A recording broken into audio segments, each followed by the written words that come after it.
Chapter 1. A Curious Mind. In the beginning, there was a boy named Bill Gates. Born on October 28, 1955 in Seattle, Washington, Bill was a curious child. He loved books, lots of them. Fiction, science, history, anything that made him think. His parents, William and Mary, encouraged him to explore the world through reading, through learning. They believed in the power of education and wanted their children to be ambitious, to be independent. Bill had two sisters, Christy and Libby, and they all grew up in a warm, close family. But Bill was different. From a young age, Bill showed signs of brilliance. He was always asking questions, always trying to figure out how things worked. If something was broken, he didn't just want to fix it. He wanted to understand why it broke in the first place. His mind never seemed to stop. Even in school, he was restless. The regular lessons were not enough to satisfy his hunger for knowledge. His teachers noticed this too. They said Bill had a unique way of looking at the world, one that was far beyond his years. But it wasn't just books that fascinated him. There was something else. Something that would change his life forever. It happened when he was 13 years old, in middle school. One day, his school got a computer terminal. Now, this wasn't like the computers we use today. No screens, no colorful graphics, just a box with blinking lights, a keyboard, and a printer. It was called a teletype. Most students weren't interested. It seemed too complicated. Too boring. But not for Bill. When he saw that machine, something clicked inside him. Bill spent hours at that terminal, learning how to code. He didn't care that the programs he created were simple. He loved the process. It was like solving a giant puzzle, and Bill was determined to find every piece. He would often stay after school, working late into the night. Sometimes, he even snuck into the school to use the computer when no one was around. He was obsessed, but in the best way possible. Bill wasn't alone in this new passion. He met a boy named Paul Allen, who was also fascinated by computers. Paul was a bit older than Bill, and the two became fast friends. Together, they spent their time experimenting with different programs and learning everything they could about computer systems. They were like two mad scientists mixing different formulas, trying to create something new. And even though they didn't know it yet, this partnership would one day change the world. As Bill continued his education, his love for computers only grew stronger. But at the same time, his academic life became more complicated.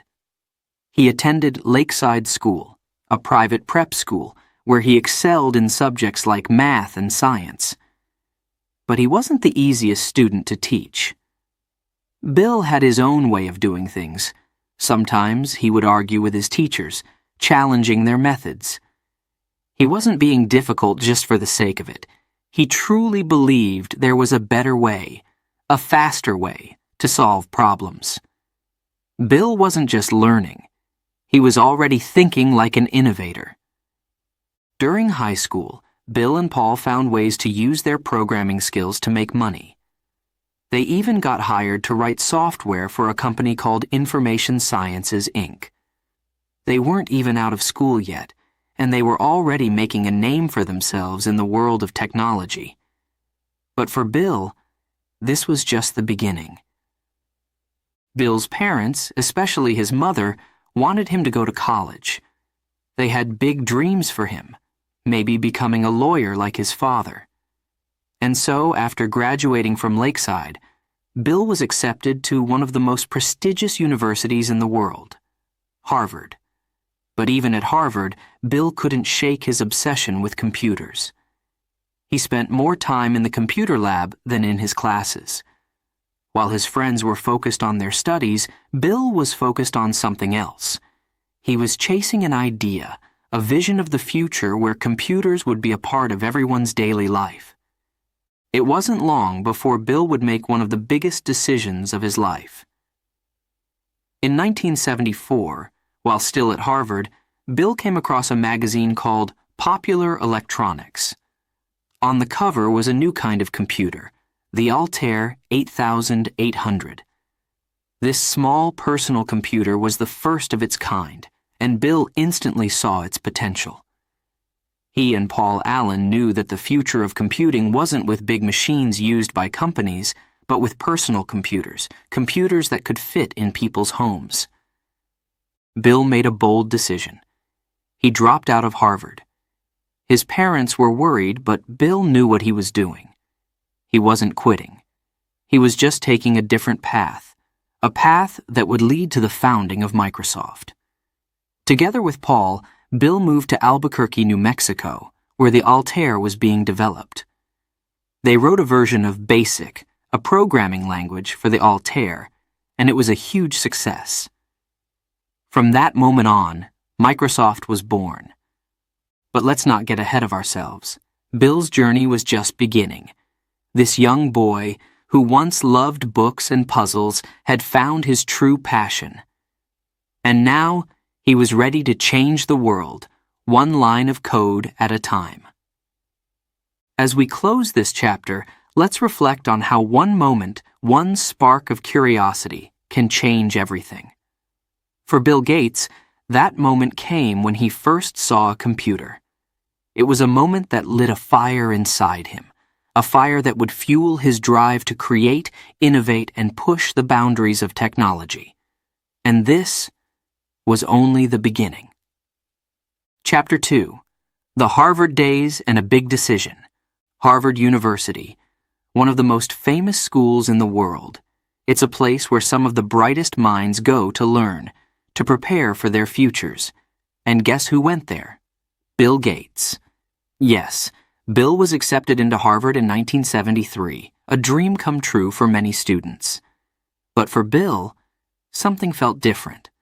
While his friends were diving deep into their studies, law, medicine, politics, Bill's mind was somewhere else. It wasn't on textbooks or lectures. No, it was on computers. You see, Bill Gates had found his passion early in life. Computers fascinated him, and that fascination didn't stop when he got to Harvard. In fact, it grew stronger. Instead of spending hours in the library, Bill spent most of his time in the computer lab.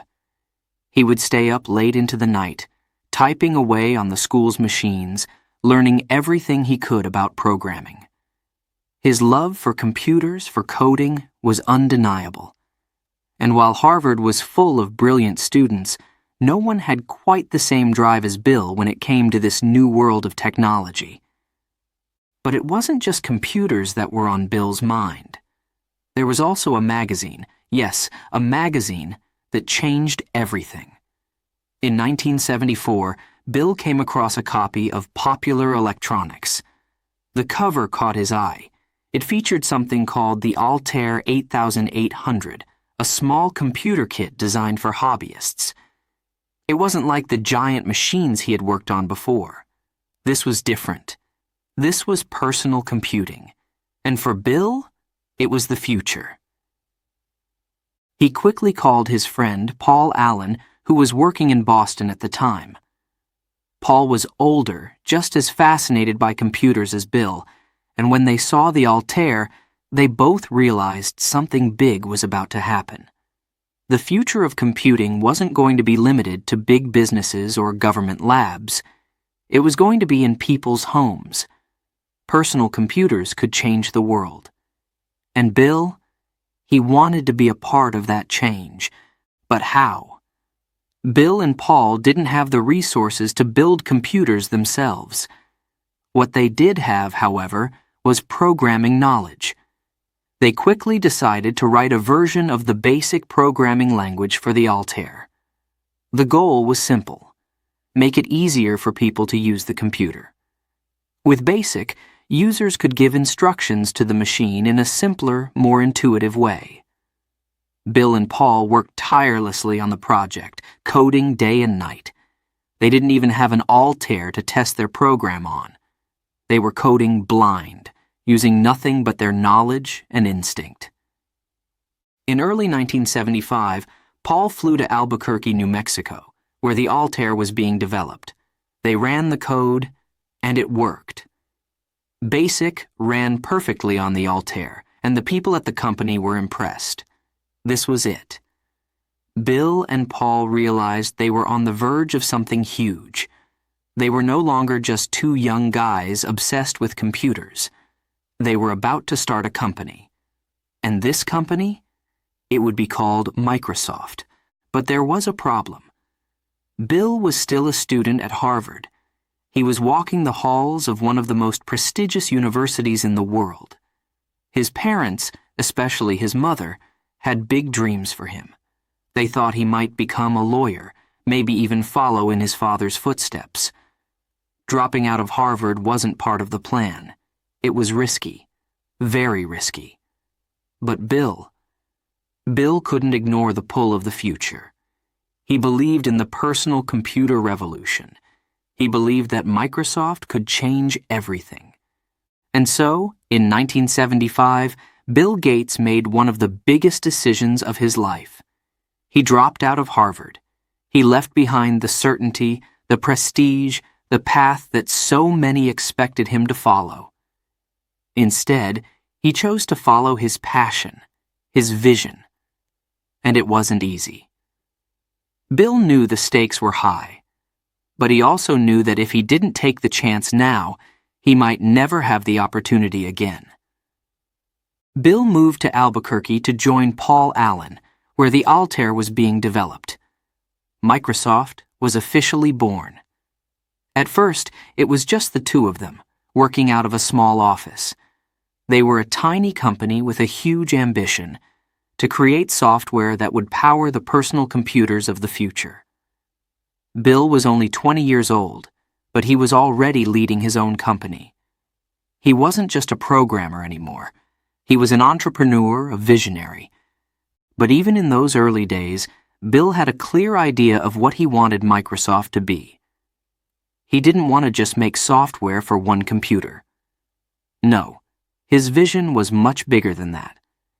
Bill wanted Microsoft to create software for all personal computers. He believed that one day, every household, every office would have a computer on the desk. And when that happened, Bill wanted Microsoft to be at the center of it all. Bill's decision to drop out of Harvard wasn't easy for his family to accept. His mother, in particular, worried about his future. But Bill was confident. He knew that this was his path. And so, as Microsoft began to grow, so did Bill's confidence. He and Paul continued to develop software, landing more contracts with computer manufacturers.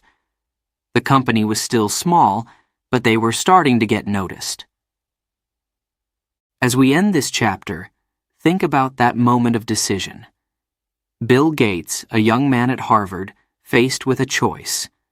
Stay in school, follow the path set before him, or take a leap into the unknown, chasing a dream that seemed impossible at the time. Bill chose the leap. And that leap? It led to Microsoft, to the rise of personal computing, and to a future no one could have imagined. This was just the beginning of Microsoft's story. But more than that, it was the beginning of Bill Gates becoming the man who would change the world of technology forever. With every bold decision, every risk taken, Bill was moving closer to making his vision a reality.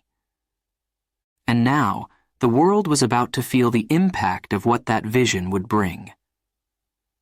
Chapter 3. Microsoft, the Beginning. 1975, Albuquerque, New Mexico. A young Bill Gates, just 20 years old, stood at the edge of something big. He and his childhood friend, Paul Allen, were starting a company, a small one, but a company with a huge dream. They named it Microsoft. It wasn't flashy, it wasn't glamorous. Just a small office, a few desks, and two brilliant minds full of ideas. In those early days, Microsoft was nothing more than Bill, Paul, and a couple of other programmers. They worked long hours, coding late into the night, driven by excitement and the belief that they were on the verge of something revolutionary. Their focus? Software. While other companies were focused on building hardware, big, heavy machines, Bill and Paul believed that the real power of computers lay in the software. Software could unlock the true potential of these machines, and they were determined to build the software that would change everything. Their first big project? Writing a version of the basic programming language for the Altair 8800, the first personal computer. BASIC was a simple language that made it easier for people to communicate with computers. And it worked. Microsoft's version of BASIC was a hit. More and more computer companies began to notice Bill and Paul's work. Microsoft was slowly gaining traction, but it was still a long way from becoming the giant it would one day be.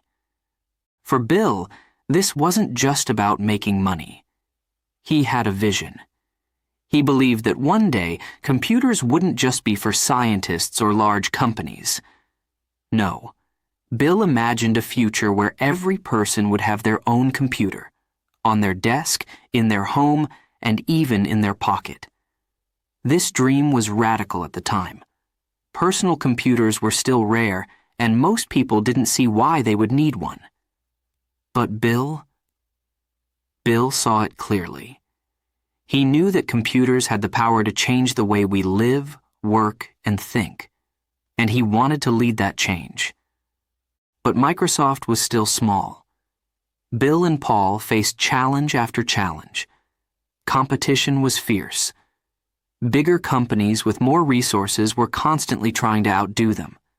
And money? There wasn't much of it. Bill had to be careful with every dollar. Every decision mattered. But even in the face of these challenges, Bill didn't lose faith. He was focused, determined, and tireless. He believed in Microsoft, and he believed in his vision. As the company began to grow, so did Bill's responsibilities. He wasn't just writing code anymore. Now, he was also running the business, negotiating contracts, hiring employees, making sure everything ran smoothly. It was a lot of pressure, but Bill thrived on it. He was a natural leader, though sometimes tough. He expected a lot from his team: long hours, hard work, and complete dedication. Some people thought he was too demanding, but Bill had one goal in mind: success. And that success came in 1980, when Microsoft made a deal that would change everything. IBM, one of the biggest computer companies in the world, was working on its first personal computer. They needed an operating system, software that would help users interact with the machine. Microsoft didn't have an operating system ready, but Bill, he saw an opportunity. He made a deal with IBM to provide one. Now here's where things got interesting. Bill and Microsoft didn't actually create the operating system themselves. Instead, they bought a small system called QDOS from another company, made a few changes, and renamed it MS-DOS. They licensed it to IBM, and in 1981, the IBM PC hit the market. It was a massive success. And because of that deal, MS-DOS became the standard operating system for personal computers. Microsoft was on the map, but Bill was clever. He didn't just sell MS-DOS to IBM. Instead, he licensed it. This meant that Microsoft could sell the same software to other companies as well. So, as more and more companies started making personal computers, they all needed an operating system. And Microsoft, they had it. MS-DOS was everywhere, and Microsoft's influence grew. Bill's dream of putting a computer on every desk and in every home was starting to feel possible. As Microsoft grew, so did Bill's responsibilities. He was no longer just a coder or a small business owner. Now, he was the CEO of a growing technology company. Bill was involved in every detail: product development, strategy, marketing. He was known for being intense, for pushing his team to the limit. He wanted Microsoft to be the best, and he wasn't willing to settle for anything less. But even as Microsoft expanded, Bill never lost sight of his ultimate goal: making computers accessible to everyone. He didn't just want to sell software to businesses. He wanted regular people, students, families, small business owners, to have the power of computing at their fingertips. And that's where Microsoft's next big project came in: Windows. Windows wasn't just another operating system. It was designed to make computers easier to use, with a graphical interface, meaning that instead of typing commands, users could simply point and click. It was revolutionary, and Bill knew it. In 1985, Microsoft launched the first version of Windows. It wasn't perfect, but it was the beginning of something huge. Windows would eventually become the most popular operating system in the world, used by millions of people every day. As we end this chapter, let's take a moment to reflect on what Bill and Paul achieved in those early years. From a small office in Albuquerque to partnering with IBM, Microsoft had come a long way. But the real story wasn't just about business deals or software, it was about vision. Bill Gates didn't just see the future, he shaped it. He believed that computers had the power to change the world, and he was determined to make that vision a reality. It's easy to look back now and see Microsoft as the giant it is today. But back then, it wasn't certain. It was a risk, a huge risk. Bill left college, gave up a traditional career path, and poured everything he had into this dream. And in the face of challenges, competition, and uncertainty, he never gave up. As the company continued to grow, Bill Gates was just getting started. The next chapter would bring even greater challenges, bigger successes, and more bold decisions. Microsoft was rising, and Bill's dream? It was becoming a reality, faster than anyone could have imagined. Chapter 4: The Rise of MS-DOS. Microsoft's big break came in 1980. Bill Gates, still in his early 20s, was already dreaming big. He knew that personal computers were going to change the world. And now, an incredible opportunity was about to knock on Microsoft's door. IBM, one of the biggest companies in the world, a giant in the tech industry, was working on something new. They were building their own personal computer, the IBM PC. But there was one problem. They needed an operating system, software that could run the computer. IBM had the hardware, but they didn't have the software to make it work, and that's when Bill Gates saw his chance. IBM approached Microsoft with a question. Could they provide an operating system for the new PC? Now, this was huge. Getting a deal with IBM could put Microsoft on the map in a big way. But there was a catch. Microsoft didn't actually have an operating system at the time. They had worked on programming languages, like BASIC, but not on the kind of software IBM was asking for. Most people would have seen this as a problem. But Bill? He saw it as an opportunity. Bill made a bold move. He told IBM that Microsoft could deliver the operating system they needed. He didn't know how they would do it yet, but he knew they could. And with that promise, Microsoft was suddenly in the race. But Bill had to move fast. He couldn't waste any time developing an operating system from scratch. So, instead of building one, he went out and found one. There was a small company in Seattle that had created a simple operating system called QDOS. It wasn't perfect, but it had potential. Bill quickly made a deal.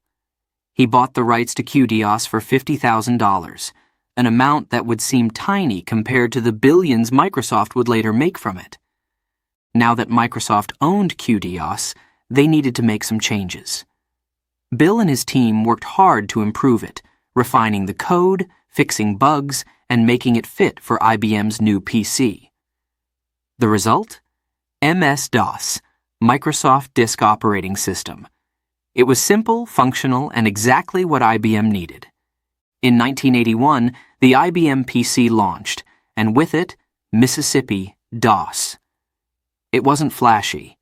There were no windows, no mouse, no colorful graphics, just a black screen with a blinking cursor where users had to type commands. But that didn't matter. What mattered was that MS-DOS worked. It was reliable. It did its job. And it quickly became the standard operating system for IBM's personal computers. But Bill's genius wasn't just in delivering MS-DOS to IBM. No, Bill made a much smarter move. Instead of selling the software to IBM outright, Microsoft licensed it. This meant that while IBM could use MS-DOS for their computers, Microsoft still owned the software. And that was the key. Because as personal computers became more popular, other companies also needed an operating system for their machines. And Microsoft was ready. They could sell MS-DOS to anyone who wanted it. So while IBM's computers sold millions, Microsoft's software was being used by everyone. Suddenly, Microsoft was everywhere. MS-DOS wasn't just an operating system. It was the operating system for personal computers. And Bill Gates had made one of the smartest business moves in history. MS-DOS was a hit, and Microsoft was on its way to becoming a tech giant. But Bill didn't stop there. He had big plans for the future. He knew that personal computers were only going to get more popular. And as more and more people started using computers, they were going to need better, easier-to-use software. MS-DOS was good, but it was just the beginning. Bill was already thinking about what would come next. Behind the scenes, Microsoft was working on something new, something that would change the way people interacted with computers. But before that came to life, MS-DOS continued to dominate. By the mid-1980s, millions of computers around the world were running on MS-DOS. And Microsoft? They were making a fortune. The company was growing fast, and Bill Gates was quickly becoming one of the most powerful figures in the tech world. But with success came challenges. Competitors began to emerge, and some people criticized Microsoft's aggressive business tactics. Bill was known for being tough, for driving hard bargains, and for doing whatever it took to win. Some called him ruthless, but Bill didn't see it that way. He saw it as necessary. After all, in the fast-moving world of technology, if you weren't ahead, you were behind. And Bill Gates had no intention of falling behind.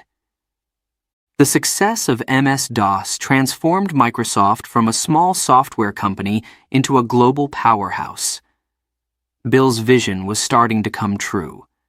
He had always believed that personal computers would be everywhere, and now they were. Thanks to MS-DOS, Microsoft was at the center of the personal computer revolution. But even with all this success, Bill Gates wasn't satisfied. He knew there was still so much more to do. MS-DOS was powerful, yes, but it wasn't easy to use. Most people didn't want to spend their time typing commands into a computer. They wanted something simpler, something more intuitive. And Bill had an idea that would become Microsoft's next big step. For now, though, Mississippi, DOS, reigned supreme. It was the operating system that changed everything. It gave Microsoft the platform it needed to grow, to expand, to innovate. And for Bill Gates, it was just the beginning of a journey that would take him and Microsoft to unimaginable heights. As we close this chapter, let's remember the importance of bold moves. Bill Gates saw an opportunity where others saw a problem. He didn't let the fact that Microsoft didn't have an operating system hold him back. Instead, he took a risk. He made a deal. And that risk, it paid off in a big way. The rise of MS-DOS wasn't just a business success. It was the foundation of Microsoft's dominance in the tech world. It was the beginning of Bill Gates' rise to becoming one of the most influential figures in technology. And it showed the world that Microsoft was a force to be reckoned with. But as we'll see in the next chapter, Bill wasn't done. Far from it. He was already thinking ahead, and what came next would change everything. Chapter 5. Windows to the World. Then came Windows. The year was 1985, and the world was about to change once again. Bill Gates had already made a huge impact with MS-DOS, the operating system that powered millions of computers around the world. But Bill, he wasn't satisfied. He knew that for personal computers to truly reach everyone, they needed to be easier to use, simpler, more intuitive. And that's where Windows came in. For years, personal computers had relied on text-based commands. Users had to type lines of code to open programs, move files, or do just about anything. It was powerful, yes, but it wasn't friendly. Most people found it difficult and frustrating. Bill saw this as a barrier that was holding back the full potential of personal computers. And so, he envisioned something different. Something that didn't require users to memorize commands or deal with a black screen. He dreamed of an interface where people could simply click. In 1985, that dream became a reality. Microsoft released the first version of the Windows operating system. It was a bold new idea, a graphical interface that allowed users to open programs with the click of a mouse. Instead of typing commands, users could now point to icons on the screen, click, and watch their computer respond. For the first time, computers became truly user-friendly. Windows wasn't just about making things easier. It was about opening up the world of computing to millions more people. Suddenly, you didn't need to be a computer expert to use one. You could simply sit down, click a few buttons, and get started. It was revolutionary. And for Bill Gates, it was another step toward his ultimate goal, bringing computers to everyone, everywhere. But the road to success wasn't easy. The first version of Windows had its challenges. It was slow, clunky, and not as powerful as some people hoped. Critics said it wasn't ready, that it was too basic. But Bill knew this was just the beginning.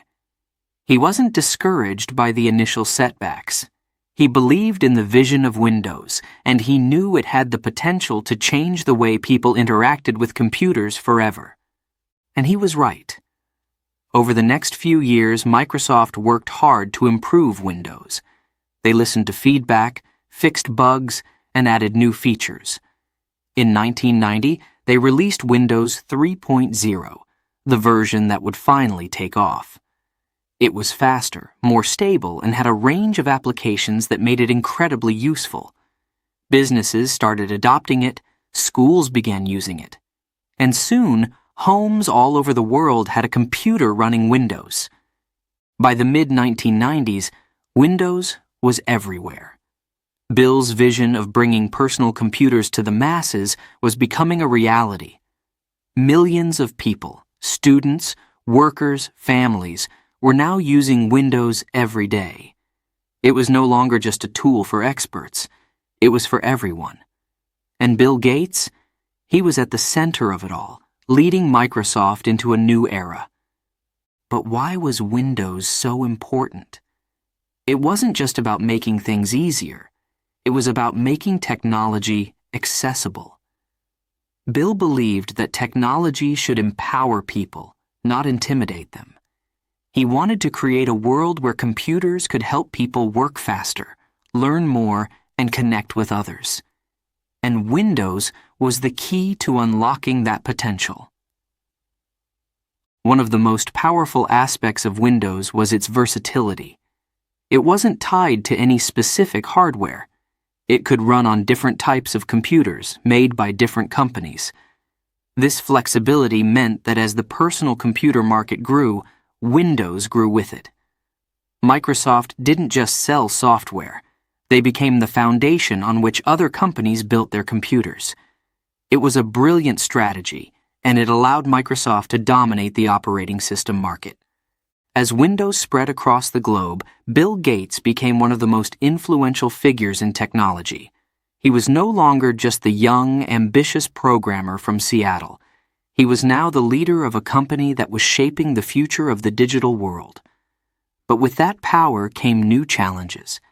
By the late 1990s, Microsoft had grown so large that it started to face criticism. Competitors accused Microsoft of using its dominance to crush the competition.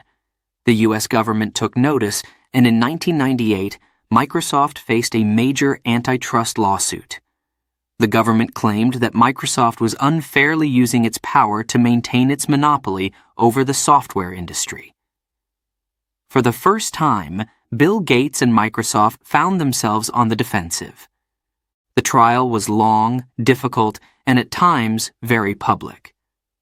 Bill was questioned, sometimes harshly, about Microsoft's business practices. It was a challenging time for the company. But even as Microsoft fought legal battles, Windows continued to grow.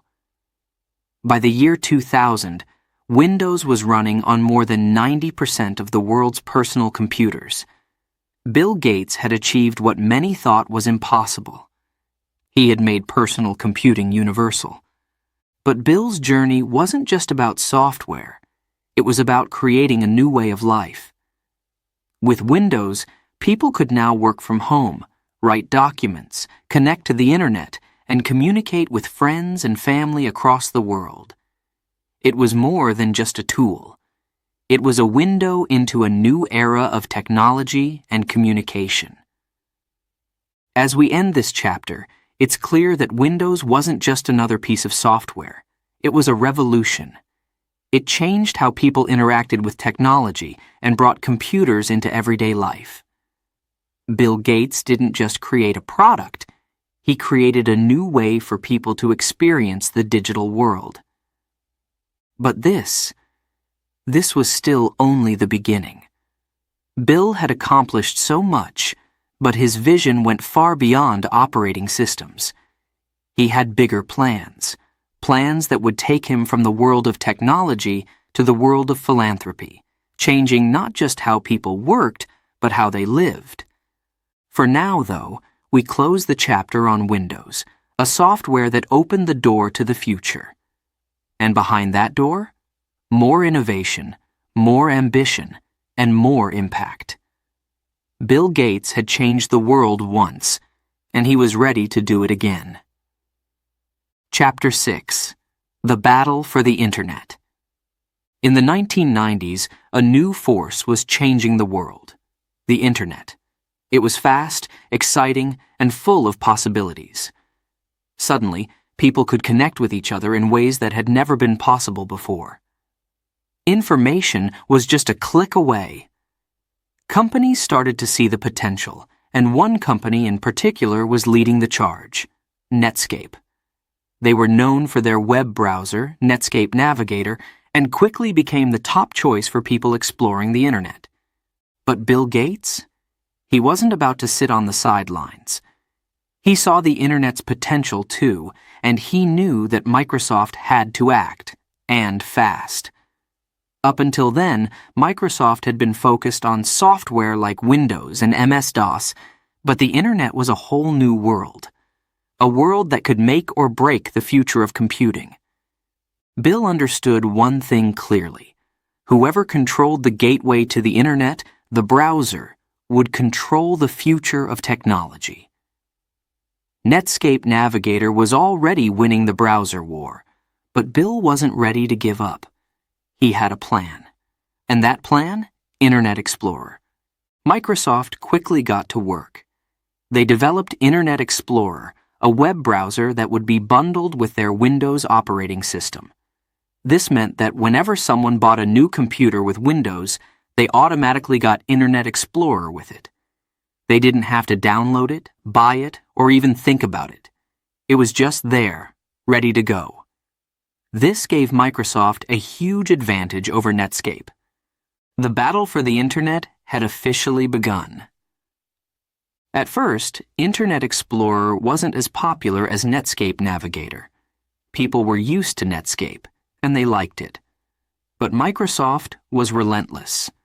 They improved Internet Explorer with each new version, adding features, making it faster, and pushing it aggressively in the market. Bill wasn't just aiming for success, he wanted to dominate. He wanted Internet Explorer to become the browser that everyone used. Soon, Internet Explorer began to catch up. Microsoft's strategy of bundling the browser with Windows worked, and Internet Explorer started taking over. By the late 1990s, it had overtaken Netscape as the most popular browser in the world. Microsoft had won, or so it seemed. But success came with a price. Not everyone was happy with the way Microsoft was handling the competition. People started to notice that Microsoft was using its power in a way that felt unfair. By bundling Internet Explorer with Windows, they were making it very difficult for other companies, like Netscape, to compete. Some argued that Microsoft wasn't giving users a choice.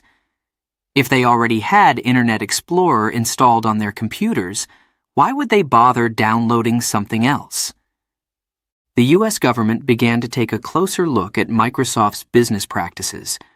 They believed that the company was using its dominance in the software market to crush its competitors in the browser war. And so, in 1998, Microsoft faced one of the biggest challenges of its history, a major antitrust lawsuit. The U.S. Department of Justice accused Microsoft of being a monopoly, saying that they were trying to unfairly control the Internet by forcing people to use Internet Explorer. The trial was huge. It was all over the news.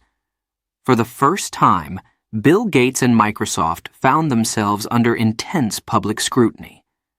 Bill, who had always been known for his brilliance and leadership, now had to defend himself in court. It was a difficult time. His every word, every move was being watched. And during the trial, things didn't always go smoothly. At times, Bill's responses seemed defensive, even evasive, which only made things harder for Microsoft. The media showed clips of him being questioned, and some of his answers didn't sit well with the public. It was a side of Bill Gates the world hadn't seen before. The trial dragged on for years, and the pressure was mounting. For Bill, this was more than just a legal fight. It was a battle for Microsoft's future, for everything he had built. He knew that if the courts ruled against Microsoft, it could mean big changes for the company, possibly even breaking it apart. But even in the face of all this, Bill never lost his focus. He was determined to keep pushing forward, to find a way through the storm. He believed in Microsoft, and he believed in the decisions he had made. The Internet was too important to give up on, and Bill wasn't going to back down easily. In the end, Microsoft reached a settlement with the U.S. government in 2001. The company agreed to make some changes in the way it did business, but they avoided being broken up. It was a victory, though it came at a cost. The legal battles had taken a toll on Microsoft's reputation, and for the first time in a long while, the company looked vulnerable. But even with the lawsuit behind him, Bill knew the world of technology was changing rapidly. The Internet was now an essential part of everyday life, and new competitors were emerging. Companies like Google, which was quickly becoming a dominant force in the world of online search. The tech landscape was shifting, and Bill understood that Microsoft needed to adapt. As we end this chapter, we can see how Bill's battle for the Internet wasn't just about winning market share or beating competitors. It was about shaping the future. Bill Gates believed in the power of the Internet, and he saw it as the next big frontier for technology. But this battle also showed that even the most successful companies can face challenges: legal, ethical, and competitive. Bill Gates came out of this trial with lessons learned. Microsoft had won the battle for the browser, but the Internet? The Internet was still evolving. And Bill? He was already looking ahead, ready for the next big challenge. For now, though, let's close this chapter by remembering the intensity of the fight. Bill Gates took risks, made bold moves, and fought fiercely to secure Microsoft's place in the world of the Internet. But this wasn't the last challenge he would face. There were bigger, more personal battles waiting for him in the years to come. Chapter 7. The Antitrust Trial. The year was 1998. The world was changing fast, and so was Microsoft. The company was at the top of its game, dominant in the tech world, with Windows running on more than 90% of personal computers around the globe. Bill Gates had made his vision of putting a computer on every desk and in every home a reality.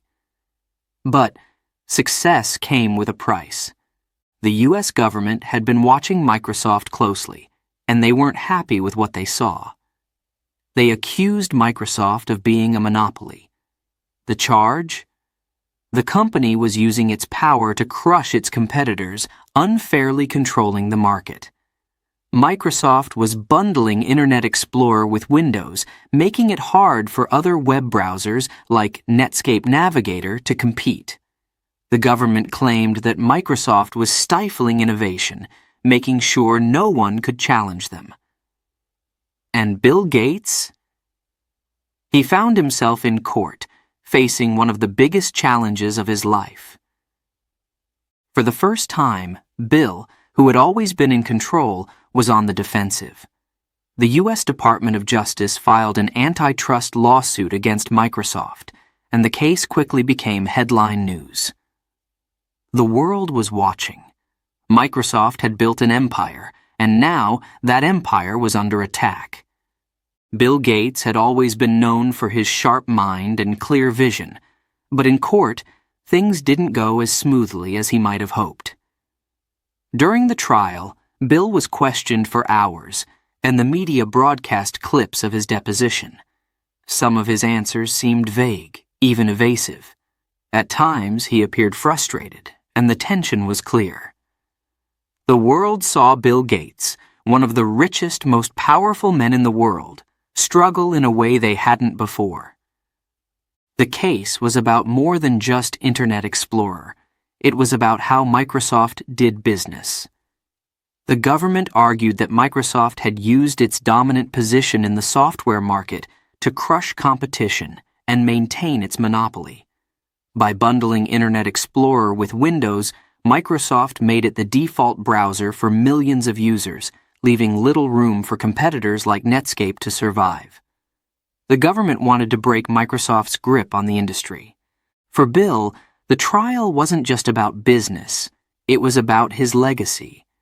He had built Microsoft from the ground up, starting with a dream, a vision. He believed in making technology accessible to everyone, and now that dream was being questioned. The government claimed that Microsoft's dominance was hurting consumers, that the company was making it harder for innovation to thrive. It was a direct challenge to everything Bill had worked for. The trial dragged on for years. Microsoft's lawyers fought hard, but the pressure was mounting. Bill knew that if the government won, Microsoft could be broken up, split into separate companies. It was a terrifying possibility. Everything Bill had built, everything he had achieved, could be torn apart. As the trial continued, it became clear that the case wasn't just about Microsoft. It was about the future of the tech industry. The Internet was becoming more important every day, and whoever controlled the gateway to the Internet, the browser, had incredible power. The government believed that Microsoft was using its control of Windows to unfairly dominate the Internet. They wanted to stop it. The tension was high. Microsoft's future was at risk. Bill Gates had to make some tough decisions. He could keep fighting, risking everything, or he could find a way to settle the case. After years of legal battles, Bill chose the second option. In 2001, Microsoft reached a settlement with the U.S. government. The company agreed to make changes in how it did business. They would stop bundling Internet Explorer so aggressively with Windows, and they would make it easier for competitors to develop software for the Windows platform. The settlement was a relief for Microsoft. The company would survive. It wouldn't be broken up. But things would never be the same. The trial had changed the way people saw Microsoft and Bill Gates. For years, Microsoft had been seen as the hero of the tech world, the company that brought personal computing to the masses. Now, some people saw them as a bully, using their power to keep others down. For Bill, the trial was a humbling experience. It forced him to reflect on how Microsoft had grown, on the decisions he had made along the way. He had always believed that Microsoft's success was a result of hard work, innovation, and a commitment to making the best products possible. But the trial showed that power could be dangerous, that success could sometimes lead to practices that weren't fair to everyone. The trial also changed the tech industry. Microsoft's settlement opened the door for new competitors to rise. Companies like Google and Apple started to gain more power, challenging Microsoft's dominance. The Internet was evolving, and with it, the world of technology. But even with the settlement, Bill wasn't ready to give up. He was still driven by his vision of a world where technology could improve people's lives. He knew that Microsoft had to adapt, to change with the times. The company continued to innovate, developing new products and expanding into new areas. But for Bill, the trial marked the beginning of a shift. He started to think more about his future, about what he wanted to do next. In 2000, during the height of the trial, Bill stepped down as CEO of Microsoft. He handed the reins to his friend and longtime colleague, Steve Ballmer. Bill remained involved with Microsoft as chairman and chief software architect, but he was beginning to focus on something else, something that would become just as important to him as technology. That something else was philanthropy. As we close this chapter, we can see that the antitrust trial was a turning point in Bill Gates's life. It was a difficult, painful period, but it also pushed Bill to think about his future in a new way. He had built one of the most successful companies in the world, but now he was starting to look beyond business. He was thinking about how he could use his wealth, his influence, and his passion for problem-solving to make a difference in the world. The trial may have marked the end of an era for Microsoft, but for Bill Gates, it was the beginning of a new chapter, one that would take him far beyond the world of software and into the world of global change. Chapter 8. Stepping Down as CEO. In the year 2000, Bill Gates made a decision that took many by surprise. After more than 25 years of leading Microsoft, his company, his creation, he stepped down as CEO. For many, it was hard to believe. Bill had built Microsoft from the ground up. He was the face of the company, the visionary behind its success. So why would he step away? Bill's decision wasn't sudden. It had been on his mind for a while. Running Microsoft had been his life's work, but something was changing inside him. He was thinking bigger, beyond software, beyond business. He wanted to use his resources and influence for something different, something even more meaningful.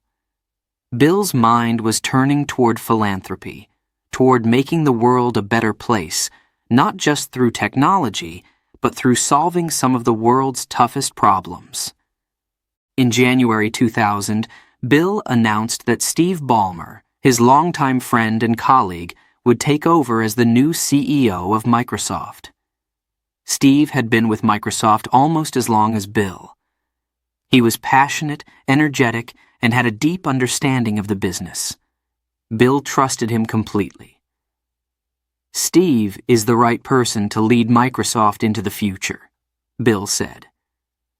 But don't be mistaken. Bill wasn't walking away entirely. Not yet.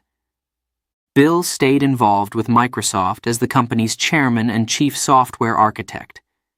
He still had his hands on the big projects, the ones shaping the future of technology.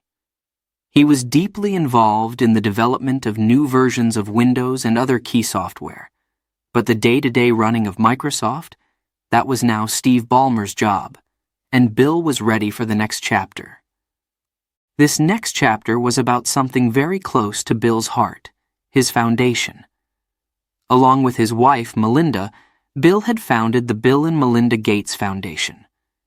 Their goal? To tackle the biggest challenges facing humanity: poverty, disease, education. These were the issues that Bill and Melinda wanted to focus on. They wanted to use their wealth to help people all over the world, to make a real, lasting difference.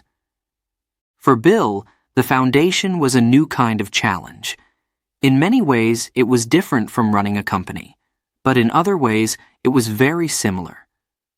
Solving global problems required the same kind of thinking that had made Microsoft successful: innovation, strategy, and persistence. Bill approached philanthropy with the same intensity he had used to build Microsoft. He wanted to see results, to make sure every dollar made an impact. The Gates Foundation focused on several key areas. Global health was one of them.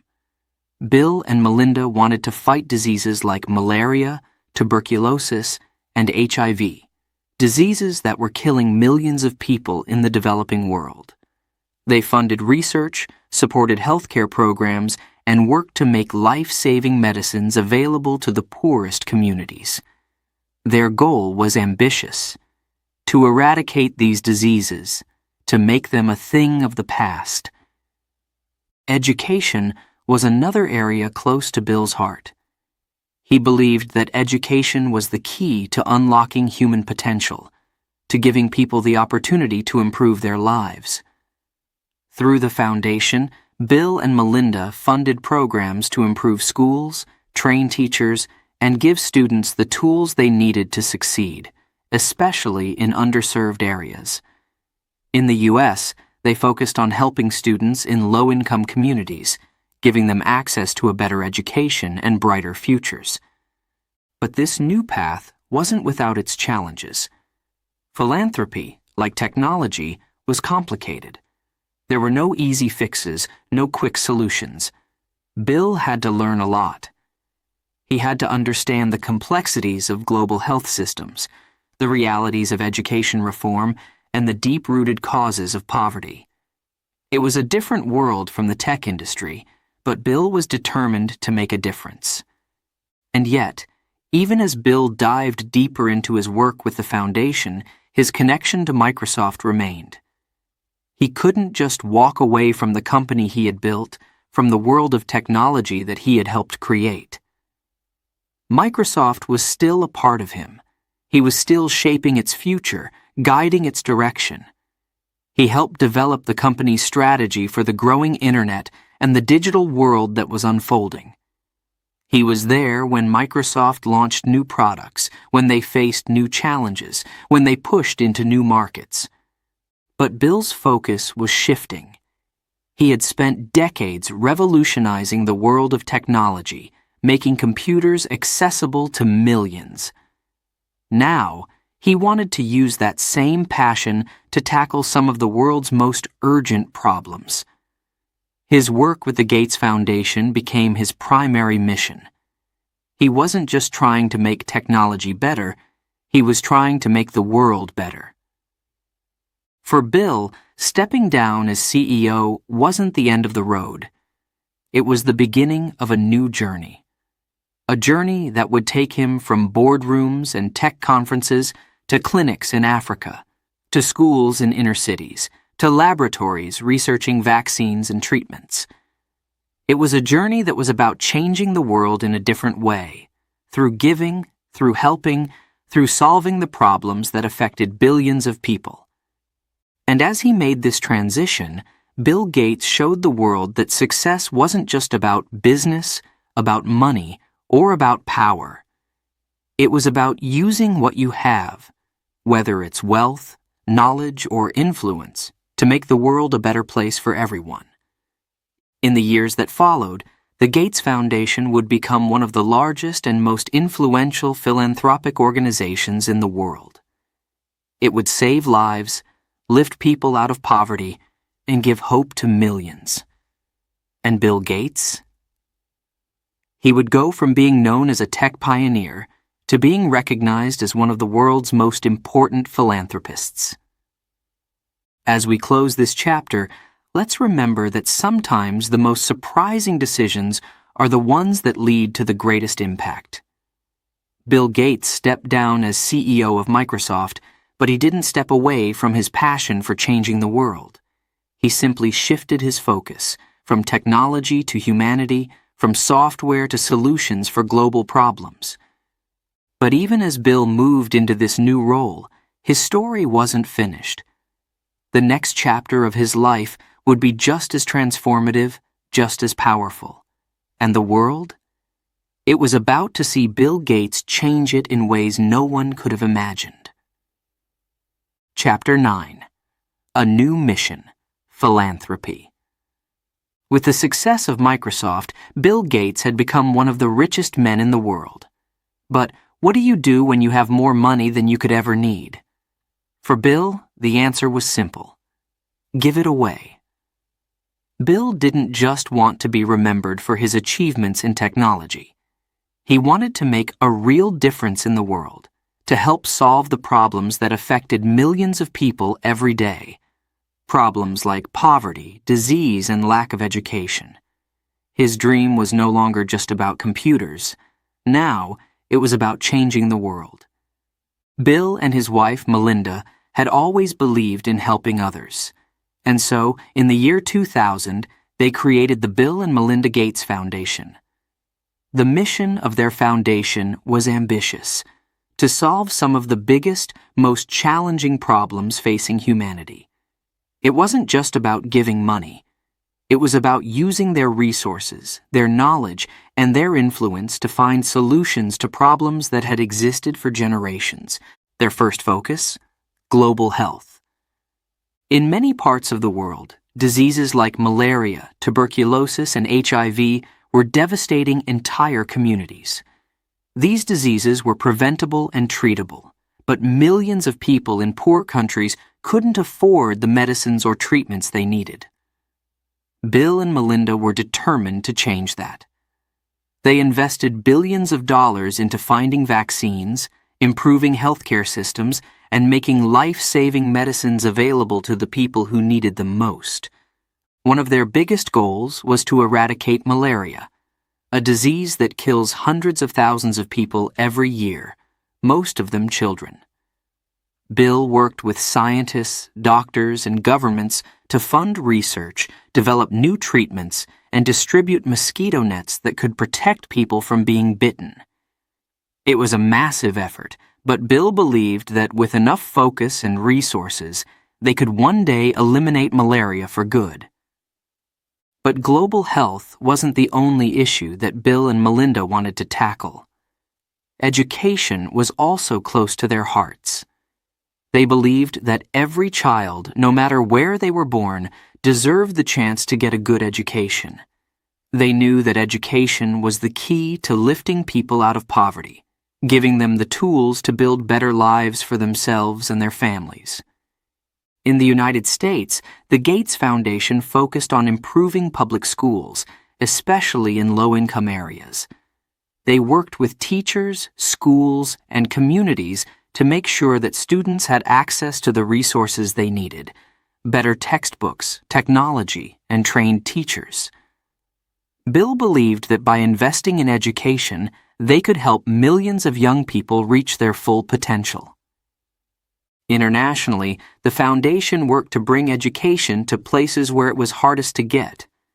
In many parts of the world, especially in rural areas, children had no access to schools. Bill and Melinda funded programs to build schools, train teachers, and provide scholarships for students who wouldn't otherwise be able to afford an education. For them, it wasn't just about giving money. It was about creating opportunities that would change lives. But running the world's largest private foundation was a new kind of challenge for Bill. He had spent most of his life building Microsoft, leading a company that was focused on technology and innovation. Philanthropy was different. The problems were bigger, more complex, and often much slower to solve. Bill had to learn patience. He had to understand that change wouldn't come overnight. Yet, he approached philanthropy with the same drive, determination, and analytical thinking that had made him successful in the tech world. Bill wanted results, and he wasn't afraid to challenge traditional ways of doing things. If a project wasn't working, they would try something else. If a program wasn't making an impact, they would change direction. Bill believed in using data and evidence to guide their decisions. It wasn't enough to feel good about helping people. He wanted to make sure they were truly making a difference. And they were. By 2010, the Gates Foundation had given away billions of dollars to causes all around the world. They had helped vaccinate millions of children, supported the fight against HIV/AIDS, and improved education for countless students. But Bill and Melinda didn't stop there. They wanted to inspire others to give too. In 2010, Bill, along with his friend Warren Buffett, another of the world's richest men, started the Giving Pledge. They called on other billionaires to commit to giving away the majority of their wealth during their lifetimes or in their wills. It wasn't just about writing checks. It was about encouraging the world's wealthiest people to use their money for the greater good, to help solve the world's biggest problems. The Giving Pledge attracted some of the world's most famous and wealthy individuals, including Mark Zuckerberg, founder of Facebook, and Elon Musk, founder of Tesla. They, too, pledged to use their fortunes to make the world a better place. Bill had helped spark a movement, one where wealth wasn't just a symbol of success, but a tool for positive change. But even with all their success, Bill and Melinda remained deeply involved in the work of the foundation. They traveled the world, meeting with community leaders, visiting clinics, and talking to people on the ground. Bill would often sit with scientists and researchers, discussing the details of vaccines and treatments. He wanted to understand the problems at a deep level because he believed that with the right knowledge, they could find the right solutions. As we end this chapter, it's clear that Bill's new mission, philanthropy, wasn't just a side project. It had become his life's work.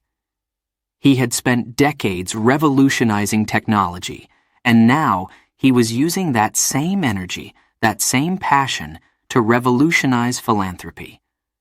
For Bill Gates, it wasn't enough to have changed the world of computers. He wanted to change the world itself. Through the Bill and Melinda Gates Foundation, Bill was making an impact on a global scale. He was fighting to end diseases that had plagued humanity for centuries, giving children the chance to learn, and inspiring others to join the fight.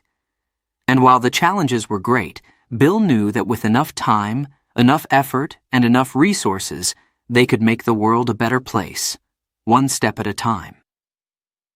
Chapter 10. Health, Education, and Global Change. Malaria, Polio, HIV. These were not just words on a page.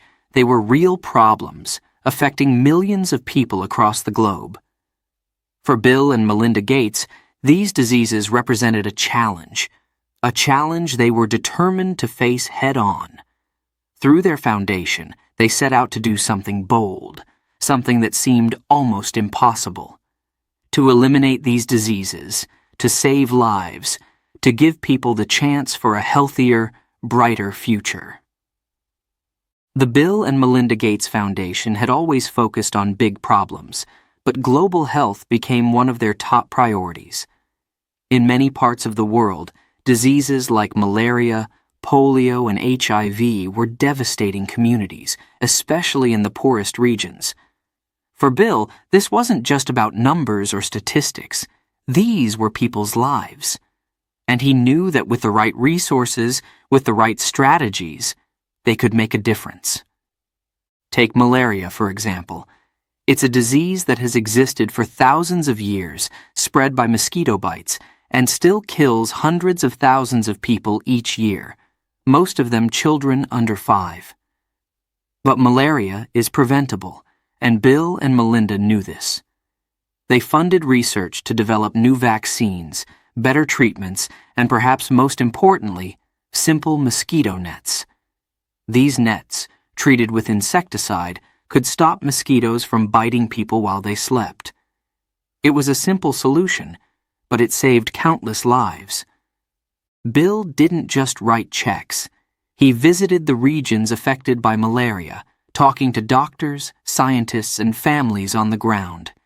He wanted to see the impact firsthand. It wasn't enough for him to hear that the nets were working. He wanted to know how many lives were being saved, how the vaccines were improving health, and how they could do even more. Bill believed in data, in results, and in finding solutions that truly worked. But malaria wasn't the only battle. Polio, another deadly disease, had been almost wiped out in many parts of the world, thanks to vaccines. However, in some countries, it still lingered. Bill and Melinda invested heavily in polio eradication efforts, working with governments, health organizations, and communities to vaccinate millions of children. It was a massive global effort, but slowly they were seeing progress. Polio was being pushed to the edge of extinction. Then there was HIV, a virus that had claimed millions of lives since the 1980s. Bill and Melinda wanted to slow the spread of the virus, to give people access to treatments that could help them live longer, healthier lives. They funded programs that provided antiretroviral drugs to those who couldn't afford them, bringing hope to people living with HIV and helping prevent new infections. But global health wasn't the only focus of the Gates Foundation. Education, something that had always been close to Bill's heart, was just as important. Bill believed that education was the key to breaking the cycle of poverty, to giving young people the opportunity to build better lives. In the United States, the Gates Foundation worked to improve public schools, especially in poor and underserved communities. The foundation funded programs to train teachers, improve school leadership, and provide students with better access to technology. Bill believed that every child deserved a quality education, no matter where they lived or how much money their family had. He wanted to give students the tools to succeed, to help them learn, grow, and achieve their dreams. But it wasn't easy. The U.S. education system faced many challenges, and there was no simple fix. Bill and Melinda faced criticism at times. Some people didn't agree with their methods, saying that their approach was too focused on data and results. But Bill never shied away from the criticism. He believed in innovation, in trying new things, in being open to failure if it meant learning something valuable. For him, solving these problems required bold thinking and the courage to take risks. Internationally, the Gates Foundation worked to bring education to the world's poorest children. In rural areas, where schools were often underfunded or non-existent, Bill and Melinda helped build new schools, train teachers, and provide learning materials. They believed that education was a human right, and they wanted to make sure that even the most marginalized children had the chance to learn. Bill had always believed in the power of technology to change the world, and now he was using that belief in a new way. The Gates Foundation supported the development of digital tools that could help students learn better. In some schools, they provided laptops, tablets, and online learning platforms. For Bill, technology wasn't just something that connected people. It was something that could open doors, create opportunities, and build a better future. But philanthropy is a long game. It takes time, patience, and persistence. Bill and Melinda knew that their work wouldn't solve these problems overnight.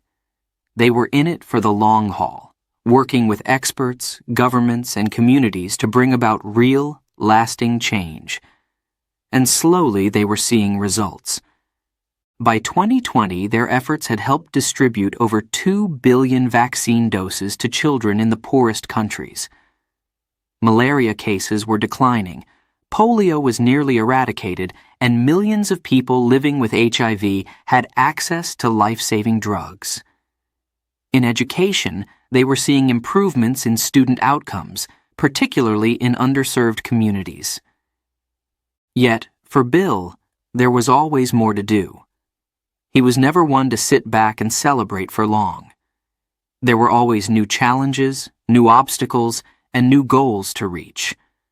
But Bill's work with the Gates Foundation wasn't just about solving problems. It was about giving people hope. Hope for a future where children didn't have to die from preventable diseases. Hope for a world where every child had access to education. Hope for a time when technology and innovation could help solve the world's toughest challenges. As we close this chapter, it's clear that Bill Gates' impact goes far beyond Microsoft and the world of technology. His foundation had become a force for good, changing the lives of millions of people around the world. Bill had always believed that technology could change the world, but now he was using his wealth, his resources, and his influence to change the world in a very different way. The battles against malaria, polio, HIV, and education inequality were far from over. But Bill Gates wasn't giving up. He was just getting started. Chapter 11. The Legacy of Innovation.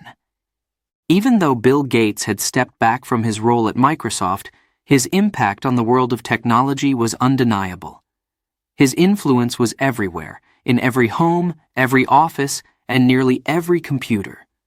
Windows, the operating system that had started as just an idea in Bill's mind, was now the most widely used software in the world. It had become the foundation of modern computing, shaping how people interacted with technology, how they worked, how they communicated, and even how they lived. It all began in the early days, just 2 young men, Bill and his childhood friend Paul Allen, in a garage, dreaming of the future. They had a vision, a world where every person would have access to a personal computer. At the time, it seemed impossible. Computers were giant machines used only by big companies, governments, or universities. But Bill, he saw things differently. He believed that computers could be for everyone. And he was right. The creation of Windows transformed the way the world used computers.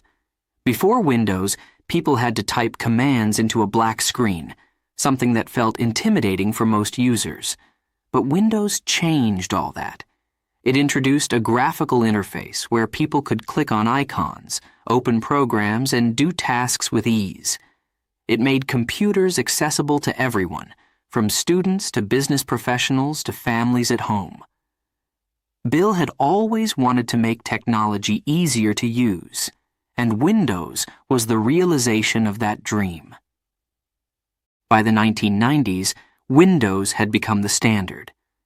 Every new computer came with it, and it was running on millions of devices across the globe. Bill's vision of personal computing had not only come true, it had changed the world forever. But Bill's legacy didn't stop with Windows. His innovations stretched beyond just one product. It was his belief that technology wasn't just for tech enthusiasts or experts, it was for everyone. And that belief drove everything he did. He wanted to create tools that could improve people's lives, whether it was helping businesses run more smoothly, giving students better ways to learn, or connecting people across the world through the internet.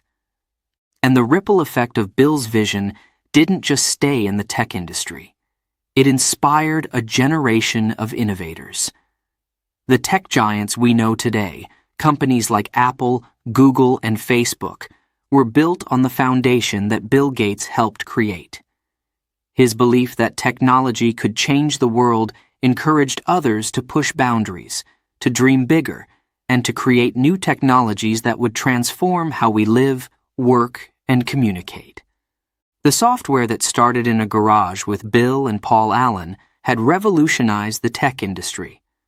Microsoft had grown into one of the most powerful companies in the world, and Bill Gates had become one of the wealthiest people on the planet. But his legacy? It wasn't just about wealth or power or even the success of Microsoft. It was about how he used technology to open doors for people, to make life better for everyone. Bill always believed that technology should serve people. It wasn't just about making machines faster or more powerful. It was about making tools that helped people solve real problems. Whether that was a business person managing finances, a teacher educating students, or a scientist conducting research, technology was a tool that could make their lives easier, their work more efficient, their dreams more achievable. His influence went beyond business. As we've seen, after stepping back from Microsoft, Bill dedicated himself to philanthropy, using his wealth and knowledge to tackle some of the world's biggest challenges. Through the Bill and Melinda Gates Foundation, he applied the same principles of innovation and problem-solving that had made him successful in technology to global health and education. And that's what made Bill Gates' legacy so powerful. It wasn't just about what he created. It was about why he created it. Bill always believed in the power of technology to bring about positive change. And that belief carried him through every project, every challenge, every decision. He didn't just want to create products that sold well or made money. He wanted to create products that helped people, that improved their lives in meaningful ways.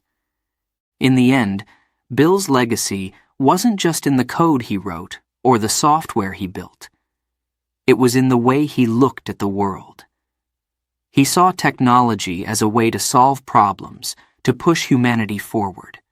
And that vision, that drive to make the world a better place through innovation, is what sets Bill Gates apart.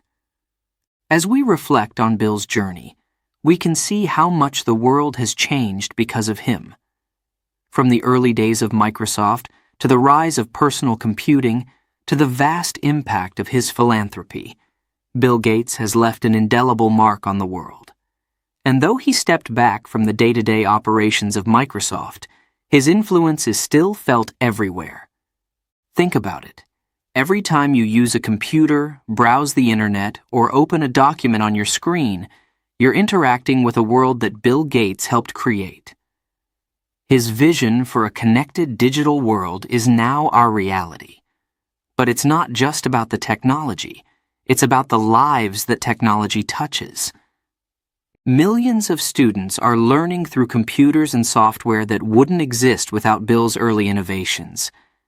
Businesses are thriving, connected to global markets through the systems he helped build. And through his philanthropic efforts, millions of people in poor and developing countries have access to healthcare, education, and opportunities that would have been unimaginable just a few decades ago. As we close this chapter, it's clear that Bill Gates' legacy is more than just one of innovation. It's a legacy of vision, of possibility, and of a deep belief in the power of human creativity to solve problems and make the world a better place. Bill Gates may have stepped back from Microsoft, but the world he helped create is still growing, still evolving, and still making life better for millions of people around the globe. And that is the true power of innovation. Chapter 12. Reflections on a Life of Change. Today, Bill Gates looks back on a life full of challenges, risks, and incredible success. He's no longer the young man who started Microsoft in a garage, coding late into the night with his friend Paul Allen. He's no longer the CEO running one of the most powerful companies in the world. But his journey, his impact, his vision, they are far from over. As Bill reflects on the path he has walked, he sees how everything began with a spark of curiosity. A young boy, fascinated by machines, wanting to understand how they worked. That curiosity drove him to explore, to push boundaries, to ask the questions that no one else was asking. And that curiosity? It never left him. It's still there in the way he looks at the world today, always searching for solutions, always thinking about what's next. Building Microsoft was an adventure full of risks. Bill had to believe in his dream at a time when few others could see what he saw. Personal computers weren't a household item when Bill started. Most people thought they were just for big businesses or scientists. But Bill, he saw the future. He imagined a world where every home, every office had a computer, where technology was part of everyday life. And against all odds, he made that dream come true. Microsoft changed everything. Windows became the foundation of modern computing. It revolutionized the way we work, communicate, and learn. And because of Microsoft, people all over the world gained access to technology that helped them achieve their goals, improve their lives, and connect with one another. It's a legacy that touches millions every single day. And Bill Gates? He didn't stop there. After stepping down as CEO of Microsoft, Bill turned his focus to another mission, philanthropy. He could have stayed in the tech world, continued to build new products, and grow his wealth. But Bill had a bigger vision. He wanted to tackle the world's biggest problems: poverty, disease, education. He wanted to help those who didn't have access to the same opportunities he did. The Bill and Melinda Gates Foundation became his new platform for change. It was no longer about computers and software.